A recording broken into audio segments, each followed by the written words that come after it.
Okay, I'm passing by Fairfield right now, which is really close to Vacaville. If you guys don't know, that was one of the places that got hit pretty bad by the fire. If you look at those hills, you can see they're like really charred, all black.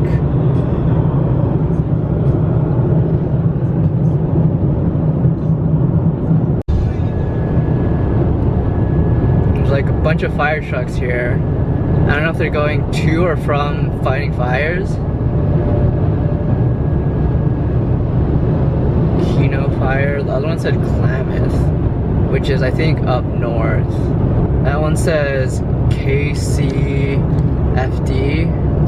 Klamath County Fire Department. That one says KCFD, so that's Klamath County Fire Department. So that's near where I'm staying in South Oregon, so I guess they came down from Oregon to help fight the fires in like the CZU or the SCU fire lightning complexes. Wow, check that out. What lake is this?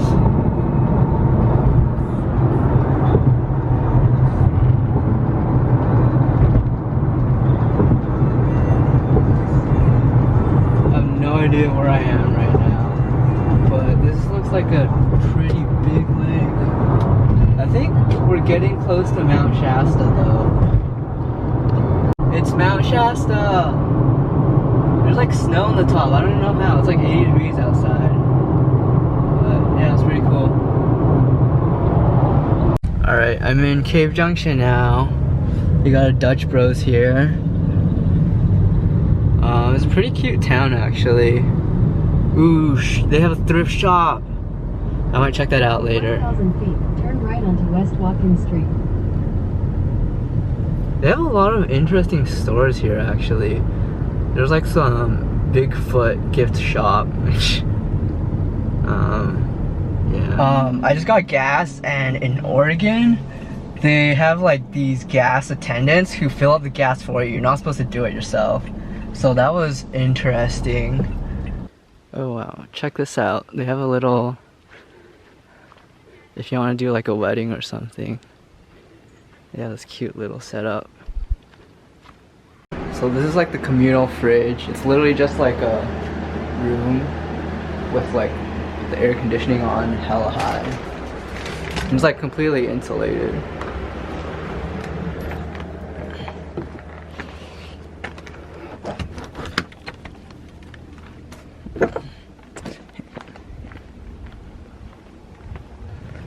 This is what the fridge looks like from the outside. You can see there's the AC running. But yeah, this was, I think Cedar Blooms was a pretty cool place. You guys should check it out on hipcamp. I don't think I'd spend more than like a day here. Maybe, I mean, I'm not like a super camping type of person. Not that that was camping, since I stayed in like an actual like cabin thing. But yeah, just like having like the outside bathrooms and stuff is like kind of meh to me. But it's a cool place. They have like that cute sauna, and they have like the water you can swim in, so definitely a good place to chill. Especially if you're like driving up to Portland. I think this is a good pit stop. Oh yeah, also the nice thing about this place is it's like right next to a small town, so you have like a grocery store. So it's like not super out in the nature, but it feels like it when you're actually there. But like if you drive like 5 minutes out, you can like go to a grocery outlet. Yeah, if I had more time, I would have like checked out all of the other stores in town. They had a bunch of random like antique stores and stuff that I think would be really interesting. But yeah, I just gotta drive out for my schedule and stuff. Oh, there's literally a guy right there who's trying to hitchhike, but he has a dog, and also it's COVID season, so otherwise I would have picked him up. That would have been a pretty cool experience, I think. I am not throwing away my shot, and I'm just like my country. I'm young, scrappy, and hungry. Now I'm not throwing away my shot. I am not throwing away my shot, and I'm not throwing away my shot. And I'm just like my country. I'm young, scrappy, and hungry, and I'm not throwing away my shot. Everybody sing! Oh, oh, oh.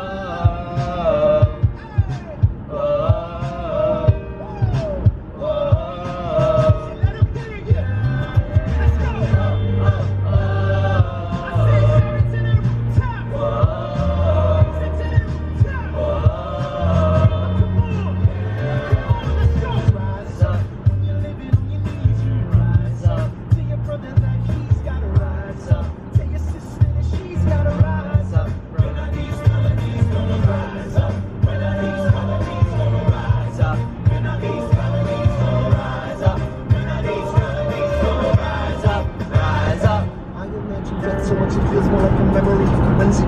Holy moly. 249. Guys, check this out. I'm at 29999 on my odometer right now. I'm gonna hit 30K any second now. Just wait for it. I can't stare because I'm driving, so only my camera will capture it. But I'm like looking down every other second. Hey! Nice. Too bad it's not like a mechanical one where you can see it turn. It's just like Tillamook Creamery. Wow, there's a lot of people actually.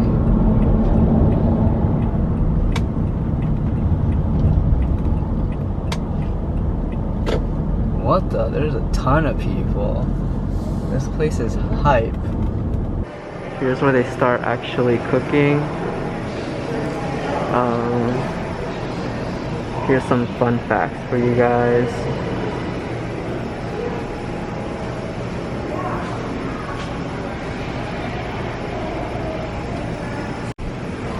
So in these vats, there's like the curds and whey. And then apparently there's a cheddaring process. Here's how it works. Oh, there's a lot of steps. There's the cooking vats. And then over there's the cheddar master. And then over there's the salter. Oh, so back in the old days, instead of having these machines, they had that open container where they had to mix it, which is kind of like in Seattle, that mac and cheese place. You can see them mixing to make the cheese. So I guess they don't use that anymore, only once in a while. Mostly they just use these big vats.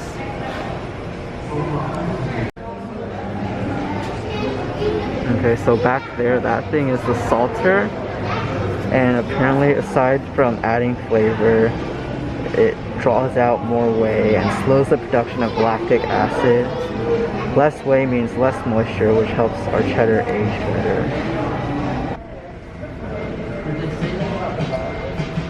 So the cheese just comes out of these in these 40 blocks, and then they vacuum seal them.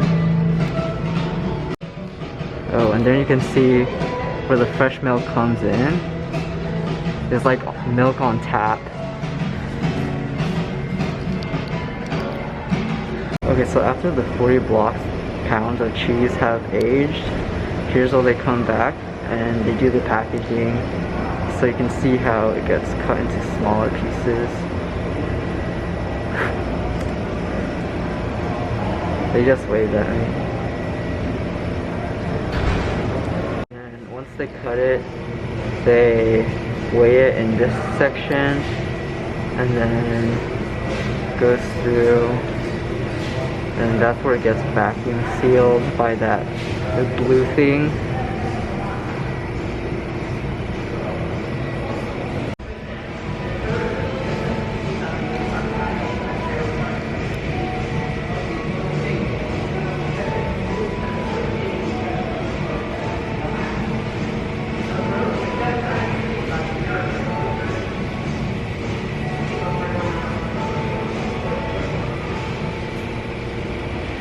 I guess that's the QA point. They're checking, they're spot checking to make sure they're okay.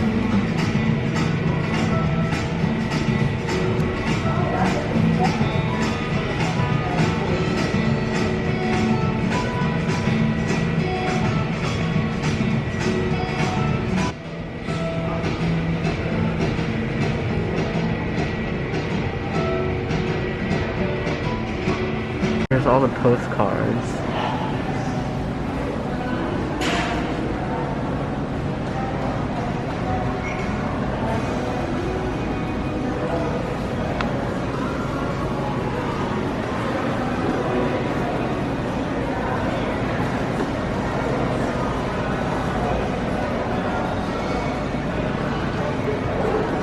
Any questions or? Ooh, yeah, I was kind of wondering if you could maybe just talk about like the whole process of getting the airplane. Also, like the whole like cost of getting it and maintaining it. Yeah, okay. Okay, jetliners are flying homes. They provide everything you need to live except a shower and a clothes washer. It's all executed at aerospace technology levels with performance metrics which are far superior to ordinary homes. And during normal times, they retire at the rate of about 3 every day. Mostly they just fly, cool shoes. Oh, thanks. Mostly they're just flown to a death camp and executed at the very same time, on the very same planet. The very same species wanders around in places like that. They gather sticks. They take the sticks someplace and pound them together with metal spikes to make homes. Primitive even for us. So on planet Earth, there are groups of people doing that, pounding sticks together with metal spikes to make primitive homes. Other groups of people at the same time on the same planet, shredding the planet's finest aerospace class flying homes. It's completely irrational and it'll stop someday. But I made a key mistake in the execution of this project, which renders it insufficiently compelling, in my view, to cause a global pivot. Version 2.0 will be different, but for this project, I partnered with one of the executioners, which is a bad mistake. I'll never do that again. They flew the aircraft from Athens, Greece, where it retired, to Hillsborough Airport for the project. We towed it across, my team and I towed it across Cornell Road to the Hillsborough Ferry Complex because we could not perform heavy work at the Port of Portland, or on Port of Portland property. At the Ferry Complex, the salvage crew did their thing. They removed the engines, APU, actuators of all kinds, avionics, electronics, and lots of other infrastructure, and it's a brutal process because they're shredders. That's just their gig. That's what they do. Now, it's a direct conflict of interest. A homeowner preserves. A dismantling company, a shredder, destroys. You can't reconcile that conflict of interest, and it was a bad mistake on my part. The version 2.0 project will utilize a complete and fully functional bird, and it'll stay that way. There won't be any damage, nothing removed except maybe the engines, but if so, by a service crew, not by a salvage crew, and by strict service procedure. Okay. So, once they finished, my team and I cut the wings off just outboard of the landing gear spars and cut the tail off. You can see a cut line just above the number 3 engine housing, just below the top line of the fuselage, and separated the tail into vertical and stabilator sections so they'd lie flat. And we were still a few centimeters too long, so we removed the ray dome, which was quick and easy and non-destructive, and reduced the length of the fuselage by a bit less than a meter. And those 5 components were loaded onto ordinary flatbed trailers. They were wide loads, so we had a pilot cars fore and aft, but it was easy to transport them. For the fuselage, we retracted all 3 landing gear, lowered the fuselage onto house-moving dollies, which are short but strong and steerable, and then fished our way through a very carefully planned route through downtown Hillsborough with just centimeters to spare, southbound Highway 219, and then onto my neighbor's property on my east side, the Denfelds, and then through that path cut in my forest for the final leg, and then started reassembling. Wait, so did you like own this before this whole plan? Or okay. Yeah, and therein was a sort of a key problem. Since I owned the property was the center of the universe. It drove all the logistics. For version 2.0, we decided from the very beginning that jetliner is the center of the universe. Everything else is arranged for the continued perfect health of the jetliner. So for that project, we'll tow over a clear path entirely intact. Okay, cool. If I can execute it. There's no guarantee I'll be able to execute it. I need funding. And one proposal I'll make within very roughly a couple of months is a 1 million pixel tail. So the next project is about 4.5 times this size, the 747-400. So it's big. And the tail is big. And I propose that anyone who wishes to buy a pixel of the 1 million pixel graphic can buy as many as they want for $2 per pixel. And that will remain on the aircraft for 5 years or as we negotiate. And they also get 1 share for every pixel they buy. They get 1 share in a 10 million share enterprise. And the idea behind that is that once that project is executed, it'll be clean, fully functional except maybe thrust, fully intact and beautiful. And we think people will come in considerable numbers, and some of them will be people of sufficient means who will say things like, wow, 450 square meters of exhilarating aerospace technology. sealed pressure canister. Dust can't get in, let alone insects or rodents. There's no wood. It'll last almost forever. My kids will never have a mortgage. Their kids will never have a mortgage. And their kids and their kids and their kids will never have a mortgage. They'll be free to do other things. And on flat property, or in my case, when the permanent concrete support structures are finished for the landing gear, jetliners are not earthquake resistant. They're earthquake proof. There's never been an earthquake in the geologic history of planet Earth which can overwhelm a jetliner suspension system, not even close. And they're not wind resistant, they're wind proof. The fastest winds ever clocked on planet Earth are about 2.5 times slower than the ordinary cruise speed of the jetliner. For the jetliner, these things are just like slow days at work. They're wonderful homes. The performance metrics of jetliners are far superior to ordinary homes. And it's a real shame that any are destroyed. And we think there will come a day when none will be destroyed.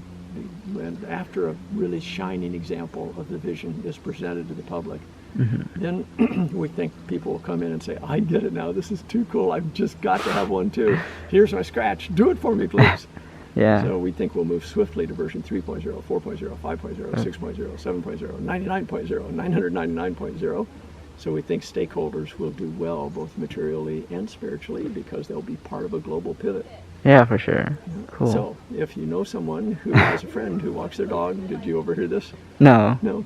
Okay, if you know someone who has a friend who walks their dog with someone who has a family member who plays tennis, and the tennis player's doubles partner has another family member or a different family member who sits on the board of directors of some corporation, has a buddy on the board of directors who's interested in novel risk investing, I'd like to hear from them because I have pixels for sale. I'll keep that in mind. Good. Or other arrangements, wherever we negotiate. I think some people will understand the vision from the rhetoric in this crude example, and some people won't, and that's fine. People should invest in whatever they believe in. Those who may find this compelling, I'd like to chat with them. Okay, cool.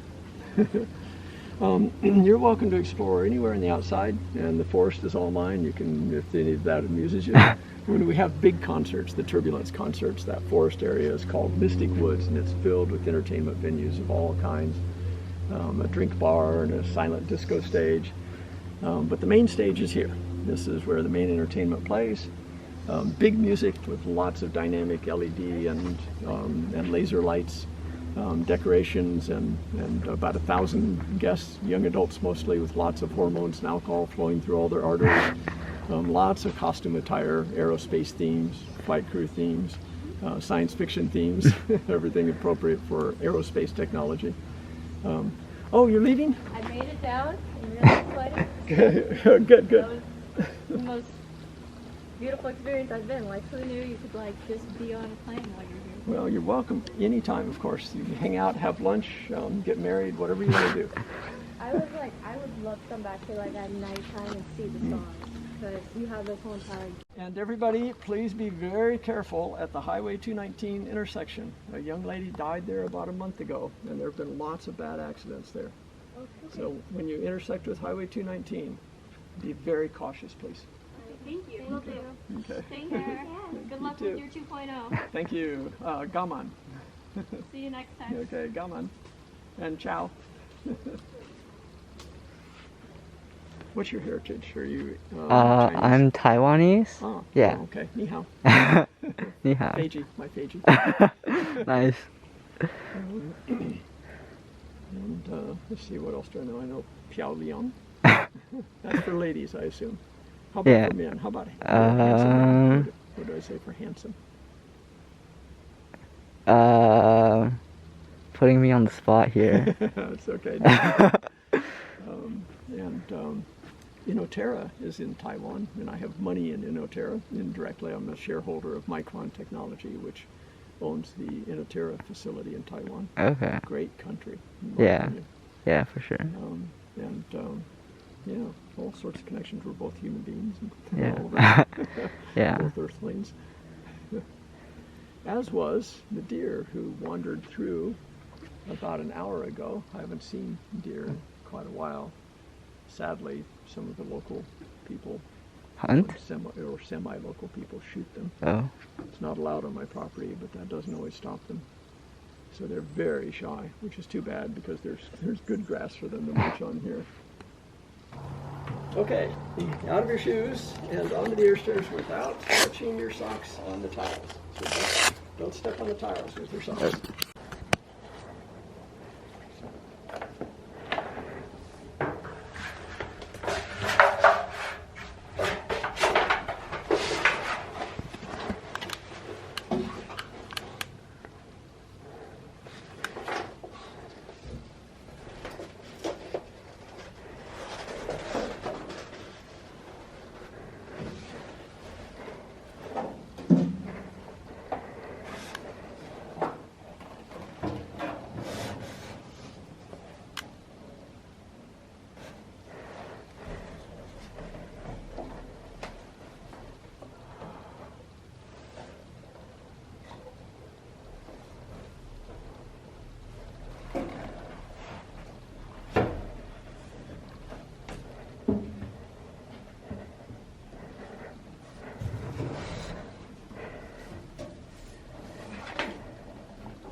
Give y'all a taste of that downtown Portland vibe.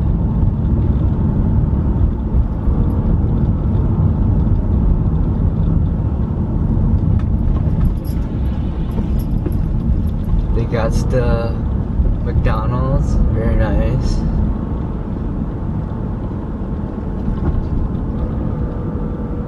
They got the Chipotle. Very nice.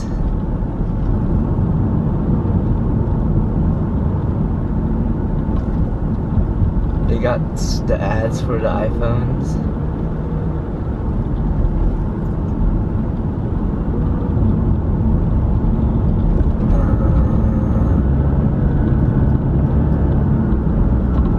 I think I'm gonna have to turn left.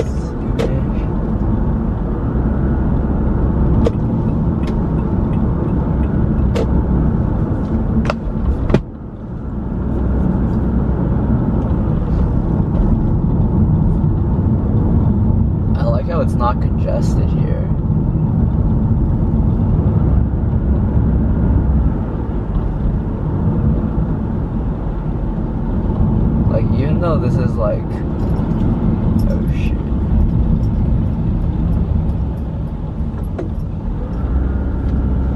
Here's a kiosk with a bunch of fun information. You also have an FAQ. You can pause the video if you want to read through it.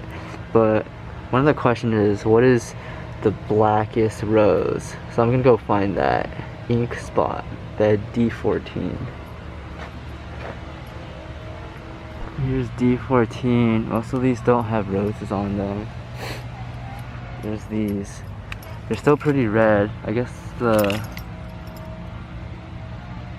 edges are kind of black. So they just have 2 of these ink spot ones. Definitely darker than your average rose, but it's still pretty red. I wonder how they breed them so it's like darker. I guess that's like one of their big challenges. There's like so many different little corners, so it's really easy to just like be by yourself.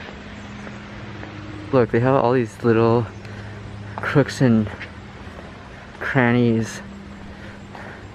Like there's this little bench here, and they have a bunch of these. It's pretty cool.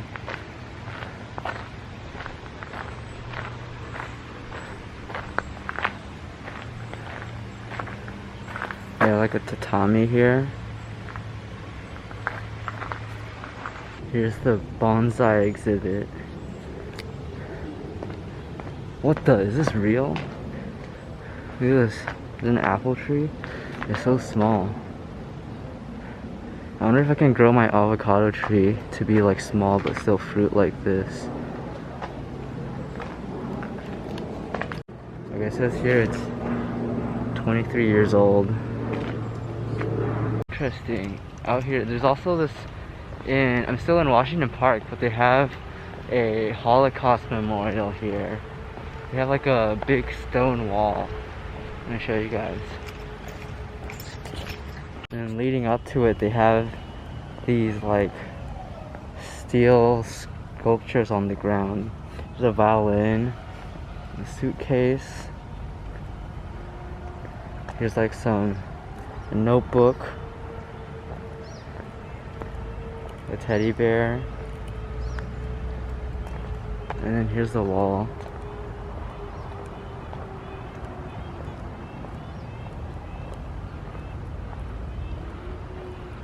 And it has some like history and stuff.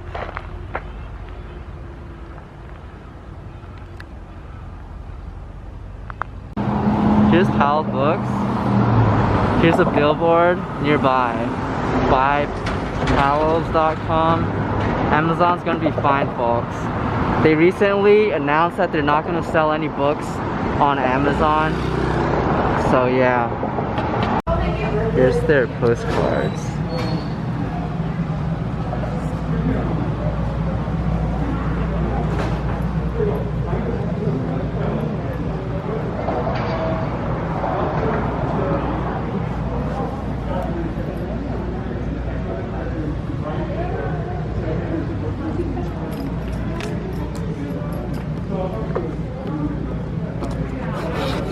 They have some wooden ones too.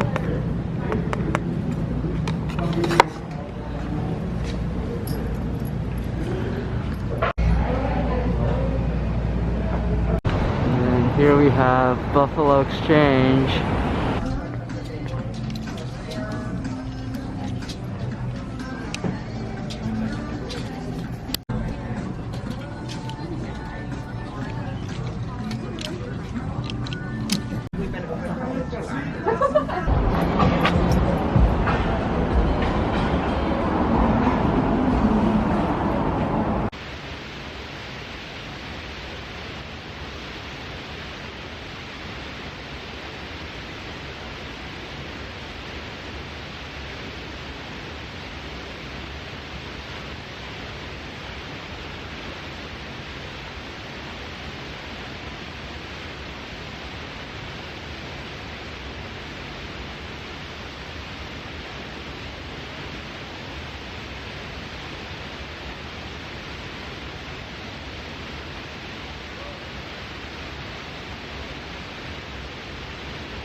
Alright, I'm gonna try to show you guys what it's like climbing up this. My GoPro housing broke, so I'm literally using my Canon power shot. Hopefully you can see, but it's literally an uphill climb. You gotta look for roots to hold on to.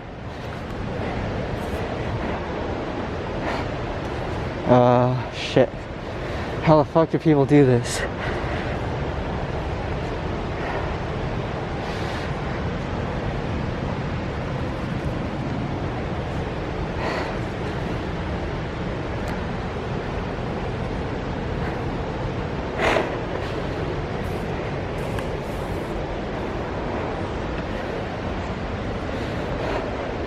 Here's the rope.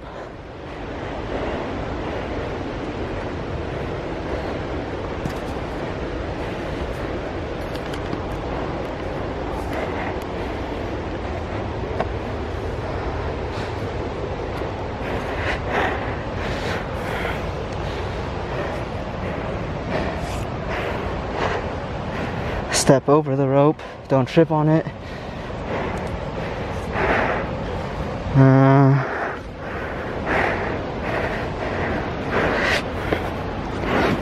Shit, my footing. And then up. And that's the hard part. Whew. Let me stop recording. Guys, this is so satisfying. I've been on this road for like maybe 10 miles, or not 10 miles, that's an exaggeration. I've been driving for like a while now, and it's completely straight, so you can like speed hella if there's no car in front of you. But I already got to the car in front of me. But this is so cool. You can see so far ahead, and it's just like a straight road lined with trees.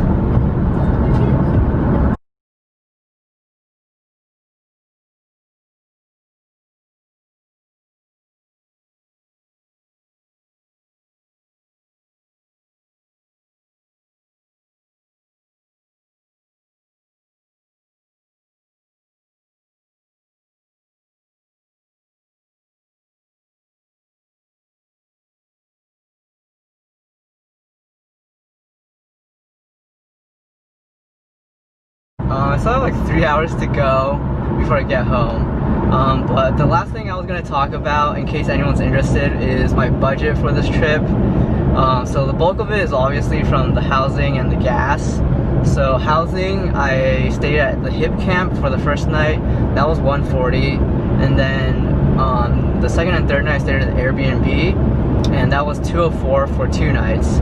So total that's $344. And then for gas, I filled up like 3 times so far, and then I'll probably kill another tank by the time I get home.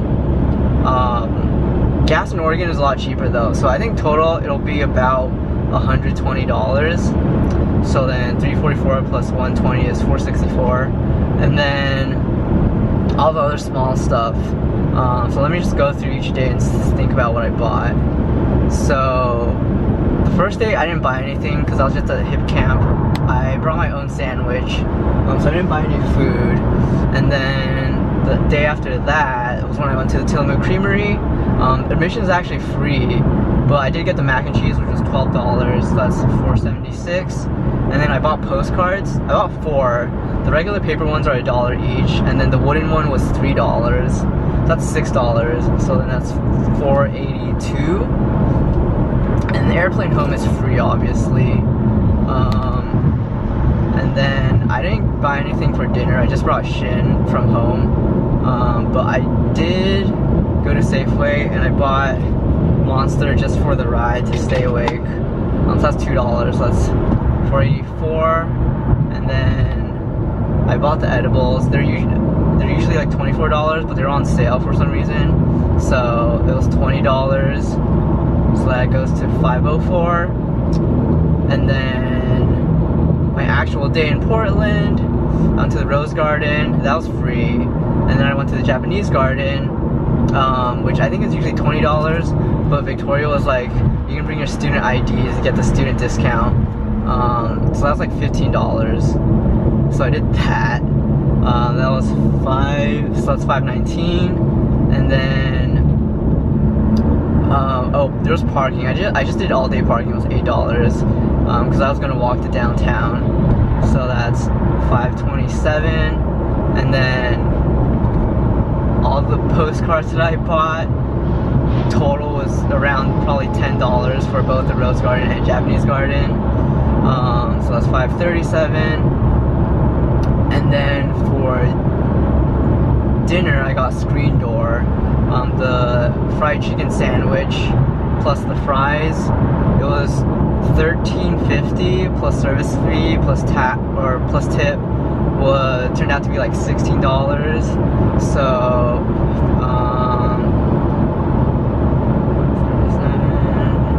so it's like $5.53. And then that brings us to today. Did I buy anything? No, today I literally just drove. So I guess for this whole trip I spent $553. I guess if I brought someone along, that would have cut my gas and housing in half. That would have given me back like $200. And then also, if I really wanted to cut down on costs, the guy that owns the airplane home, he says people can camp on his property for free. So yeah, I could just like park there or whatever for a night. And then for gas, I think because it's so cheap in Oregon, it came out to be probably around the same as if I flew. So yeah, total $550 for a 4-day road trip up to Oregon. Holy, I don't know where I am right now, but it's 108 degrees outside. And when I touched the window, it was like so hot.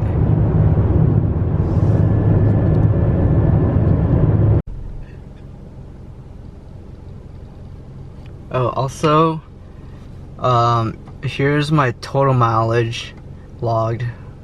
1,585 miles. Nice.